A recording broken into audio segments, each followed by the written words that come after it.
जय हिंद दोस्तों, welcome to my channel a life in RPF. कैसे हो आप सभी? आशा करती हूँ आप सभी बढ़िया होंगे। मेरे बहुत से भाई बहनों के कमेंट्स और जो मुझे पर्सनली जानते हैं वो मुझसे कॉल करके पूछ रहे हैं, दीदी मेडिकल के बारे में कुछ अपडेट्स आपके पास आई हो तो वो हमें दीजिए, कुछ रिव्यूज़ बताइए कि कैसा क्या हुआ है। और मैंने देखा कि बहुत से लोगों ने मुझे कमेंट्स भी किया है, बहुत से उनके डाउट्स हैं मेडिकल को या सेकंड मेरिट लिस्ट को लेकर। कुछ लोगों का ये है कि दीदी हमारा मेडिकल हो गया है, पूरी मेडिकल की प्रोसेस चली है, हमें साइन करके बताया नहीं गया है कि हम फिट हैं या अनफिट, ये हमें कैसे पता चलेगा। बहुत से लोग परेशान हो रहे हैं और मेरे भाई बहनों ने इस चीज़ों में कमेंट्स किया है और मुझसे ये भी पूछा है कि दीदी इस पर एक वीडियो लेकर आइए। साथ ही पुलिस, मैं आज आपको इस वीडियो में बताती हूँ कि पुलिस वेरिफिकेशन आपका कब होगा, कैसे होगा, और आपका जॉइनिंग लेटर ऑनलाइन मिलेगा या बाय पोस्ट मिलेगा, और जॉइनिंग लेटर कब तक मिलेगा, इसके बारे में भी मैं आज आपको बताऊंगी। ट्रेनिंग में कितनी सैलरी आपको मिलेगी, इसके बाद आपकी ट्रेनिंग कितने महीने की होती है और ट्रेनिंग के बाद कौन सा डिवीज़न आपको अलॉट होगा, ये सब जानकारी मैं इस वीडियो में आपको डीप में बताने वाली हूँ आज। तो दोस्तों इस वीडियो को अंत तक देखिएगा और चैनल पर को लाइक, सब्सक्राइब और शेयर ज़रूर कीजिएगा ताकि इस वीडियो के माध्यम से हो सके किसी की हेल्प हो जाए। तो दोस्तों आज हम सबसे पहले बात करते हैं सेकंड मेरिट लिस्ट की, कि सेकंड मेरिट लिस्ट आएगी या नहीं। तो आपको मैं ना इस चैनल के माध्यम से किसी भी तरह से मिसगाइड नहीं करूँगी, ऑथेंटिक चीज़ें मैं आपको बताऊँगी। देखिए दोस्तों, बच्चे चाहे मतलब हर जोन में बहुत मतलब सेंटर बनाए, जो भी सेंटर बनाए गए हैं मेडिकल के, वहाँ हर जगह बच्चा अपसेंट हो रहा है। देखो, बच्चे अपसेंट होने का कोई भी कारण हो सकता है, किसी ने कोई दूसरी जॉब ज्वाइन कर ली हो, या किसी कैंडिडेट का बायोमेट्रिक मैच नहीं हो रहा है, या अदर कोई भी रीज़न हो अपसेंट होने का। तो फिर भी देखिए, मेरा ये कहना है कि आरपीएफ की सेकंड मेरिट आने के कोई चांसेस नहीं है। जो भी जितनी भी आरपीएफ पोस्ट खाली रह जा रही है ना, आरपीएफ में जो भी पोस्ट अपसेंट होने के बाद जो खाली रह जा रही है, उसे बैकलॉग अगली जो भी आरपीएफ की वैकेंसी आएगी उसमें इसे जोड़ दिया जाएगा। तो सेकंड मेरिट लिस्ट आने का कोई भी चांस नहीं है। और हाँ, मैं आपको एक और बात बता देती हूँ कि मेरे एक जानने वाला एक कैंडिडेट है, उनने आरटीआई के थ्रू ये पता करवाया है सेकंड मेरिट लिस्ट का।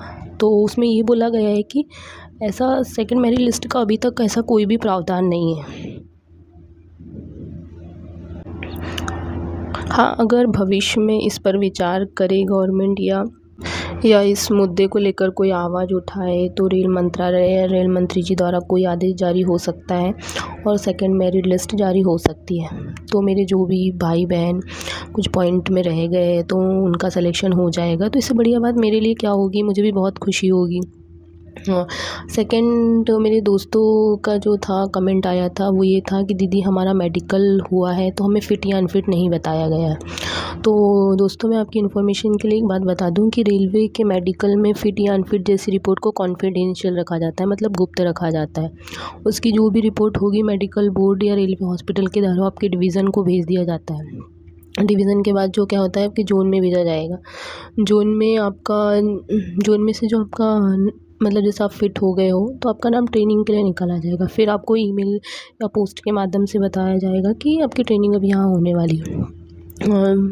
नेक्स्ट, जब भी जैसे देखिए दोस्तों, जब आप फिट या अनफिट नहीं बता रहे हैं तो बहुत से बच्चे टेंशन ले रहे हैं, बहुत कैंडिडेट आपका सारा, जैसे कि बहुत लोगों के कमेंट्स आए थे कि दीदी हमारे सारे टेस्ट हो गए, कोई पॉइंट नहीं बताया है, या ये आपको नए, और कुछ लोग बोल रहे हैं कि हमें नेक्स्ट डे मेडिकल के लिए बुलाया है। तो इसका ये मतलब नहीं है कि आप मेडिकल में अनफिट हो। क्या, मेडिकल करने में प्रोसेस लगती है, मेडिकल में टाइम लगता है। मेरा खुद का मेडिकल 3 दिन चला था, इसीलिए इसमें घबराने वाली कोई बात नहीं है। अगर मेडिकल के लिए आपको रोकते भी हैं और अगले दिन भी बुलाते हैं तो शायद आपका मेडिकल कंप्लीट नहीं हुआ। ये भी हो सकता है कि आपको मेडिकल में कोई कमी है, मतलब ये भी हो सकता है कि आपके मेडिकल में कोई कमी है, मतलब कोई मेजर सर्जरी वगैरह हुई हो। तो जैसे अगर आपको डाउट है तो क्या होता है कि वहाँ हमें डॉक्टर की बोलचाल से या उसके क्वेश्चन पूछने के तरीके से हमें समझ में आ जाता है। इससे आप पता कर सकते हो कि डॉक्टर के माध्यम से कि आप डॉक्टर ने कोई आपकी बड़ी बीमारी डिटेक्ट तो नहीं कर ली है, उस पर वो अगर आपसे बार बार लगातार क्वेश्चन कर रहा है और अगर उसकी रिपोर्ट मांग रहा है कि आपने ये टेस्ट क्यों करवाए थे या रिपोर्ट लाने की बोल रहा है, तो फिर हम डाउट कर सकते हैं। और फिर भी अगर ऐसा होता है तो उस पर एक कमेटी बैठेगी, वो कमेटी इस पर निर्णय लेगी, वो बताएगा आपको फिट देगा या अनफिट। तो इतनी घबराने वाली कोई बात नहीं है। री मेडिकल में भी बहुत से लोग आ जाते हैं। मेरे साथ में भी कुछ लड़कियों का री मेडिकल हुआ था, वो आज जो मेरे साथ जॉब कर रही है। उसके बाद की प्रोसेस होती है कि मेडिकल कंप्लीट होने के बाद क्या होगा। तो मेडिकल कंप्लीट होने के बाद आपकी मेडिकल रिपोर्ट आपके ज़ोन में पहुंच जाने पर आपकी पुलिस वेरिफिकेशन होने की प्रोसेस चालू हो जाएगी। आपके जो भी संबंधित थाना है वहाँ आपका पुलिस वेरिफिकेशन होना स्टार्ट हो जाएगा। जो भी अटेस्टेशन फॉर्म भरते समय एड्रेस आपने फिल किया है उसमें परमानेंट या आपका प्रेजेंट एड्रेस, वहाँ आपका पुलिस वेरिफिकेशन होगा। वहाँ से पुलिस वेरीफाई करेगी कि आपके ऊपर कोई क्रिमिनल केस तो नहीं है, कोई मतलब कोई केस वेस तो नहीं है, आपका रिकॉर्ड एकदम सही है। तो साइन होकर उसे आगे की प्रोसेस के लिए भेज दिया जाएगा। इस प्रोसेस में लगभग आपको कम से कम 10 से 15 दिन लगेंगे दोस्तों। तो अब टेंशन की कोई बात नहीं, कोई घबराने की नहीं अगर आपका क्रिमिनल केस नहीं है। हाँ, और दोस्तों कुछ लोगों का सवाल ये भी था कि जॉइनिंग लेटर कब तक आएगा, तो और किस माध्यम से आएगा, और मतलब एग्ज़ैक्ट कब तक आ जाएगा। तो देखिए दोस्तों, जॉइनिंग लेटर ईमेल के माध्यम से ही आएगा, क्योंकि मेरा तो ईमेल के माध्यम से आया था। तो मैं ये कहूँगी कि ईमेल के माध्यम से ही आएगा। उसमें आपको अपने रोल नंबर के थ्रू आप पता कर सकते हो। और जैसे में भी कोशिश की जा रही है शायद कि 1 मई से आपकी ट्रेनिंग स्टार्ट हो जाए, तो जॉइनिंग लेटर में भी आपका अप्रैल में 15-20 अप्रैल तक आने के चांसेस है। मतलब 10 दिन पहले आपका जॉइनिंग लेटर आपके पास आ जाएगा। और आपकी जो ट्रेनिंग होगी वो 8 महीने की होगी। मस्त एंजॉय के साथ आपकी आप ट्रेनिंग कीजिएगा। और सैलरी जो होती है शुरू में जो हमें सैलरी मिलती है ट्रेनिंग में, उसे स्टाइफंड कहा जाता है। तो ये स्टाइफंड आपका 30 से 35 के बीच रहेगा।